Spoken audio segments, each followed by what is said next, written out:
सवाल बेसिकली ये था कि पाकिस्तान के खिलाफ तो ये लोग जहर उगलते हैं अपने इंतखाबात में भी, ज़ाहिरी बात है। इनका अगर मैं कोई चूरन मंजन बिकता ही इस बात पर है कि जितना पाकिस्तान के खिलाफ बात करते हैं उतना इनका वोटर अट्रैक्ट होता है। मुझे तो उनकी वोटर की साइकी भी आज तक समझ नहीं आई।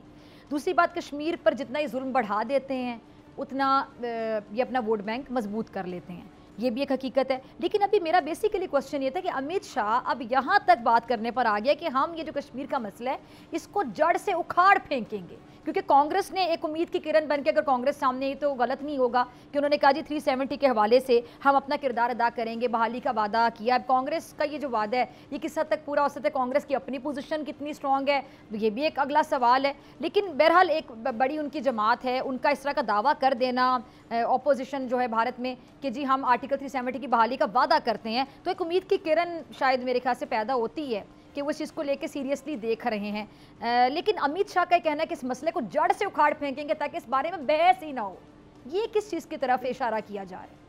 देखिए, आर्टिकल 370 जो है ना, उस पे अगर वो लेट से फॉर आर्गुमेंट से बहाल हो भी जाता है तो आपके और मेरे लिए और कश्मीरियों के लिए उस तरह फ़र्क नहीं पड़ेगा, क्योंकि तनाज़े तो अपनी जगह मौजूद रहेगा। तनाज़े की जो जड़ है वो तनाज़े जो है कश्मीर का, वो 5 अगस्त 2019 से तो शुरू नहीं हुआ।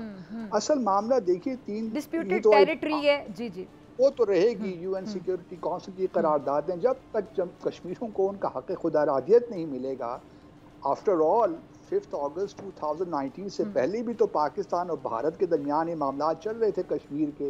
ये 5 अगस्त 2019 से तो नहीं चले। लेकिन मेरा अपना ख्याल ये है कि कांग्रेस को मालूम है कि उनको अक्सरियत नहीं मिल सकती।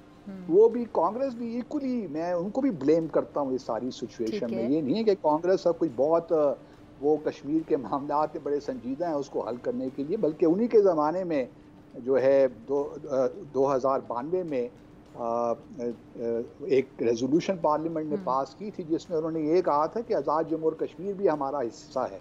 तो ये बातें एक सारा सियासी मेरा ख्याल में एक ढोंग है, और ये सियासत इस तरह ही होती है, इलेक्शन इस तरह ही लड़े जाते हैं। लेकिन असल बात जो है ना, जो हमें खतरा होना चाहिए वो आर्टिकल 35A है, क्योंकि ये जो सब्जेक्ट लॉ था ना जम्मू और कश्मीर रियासत का 1927 का, पाकिस्तान और भारत की पैदाइश से पहले की बात मैं कर रहा हूँ, उस ज़माने का ये सब्जेक्ट लॉ था जिसके तहत कोई भी नॉन कश्मीरी कश्मीर में आके सेटल नहीं हो सकता था।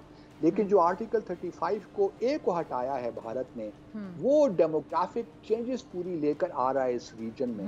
क्योंकि अभी देखिए ना, पिछले 5 सालों में भारत ने तकरीबन 30 से 40 लाख भारतीय शहरियों को डोमिसाइल दिए हैं कि आप जाकर सेटल हों मकबूजा जम्मू और कश्मीर में। तो इससे एक मुस्लिम अक्सरियत इलाके को वो उसमें मुस्लिम अक़लियत इलाके में तब्दील करना चाह रहे हैं।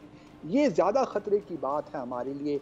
इसलिए पाकिस्तान को चाहिए जो अपनी सफारतकारी में थोड़ी जान पैदा करे। और बासित साहब, शायद यही वजह है कि ये बीजेपी ने जम्मू पे सारी नशिस्तों पे अपने लोग खड़े किए हैं। एब्सोल्युटली, उनको अपने लोग खड़े हैं, और कश्मीर में उनको मालूम है कि कोई रिस्पांस मिलना नहीं है। वहाँ उन्होंने एक शख्स भी खड़ा नहीं किया। बल्कि कश्मीर की क्या बात करें डॉक्टर साहिबा, अगर आप पूरे भारत में देखिए तो लोकसभा में बीजेपी का एक मुसलमान मेंबर भी नहीं है।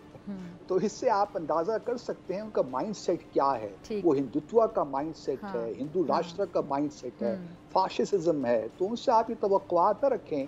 और ये भी मैं इस बात को मानने के लिए तैयार नहीं, देखिए स्टेट जहाँ तक रियासत का दर्जा है ना, वो तो इस मकबूजा जम्मू और कश्मीर को मिल जाएगा।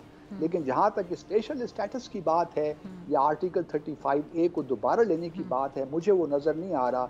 इवन अगर कांग्रेस यूनियन में भी आ जाती है 2025 में, तो ऐसा मुमकिन नहीं। सब्सक्राइब करें और बेल दबाएं ताकि कोई खबर रह न जाए।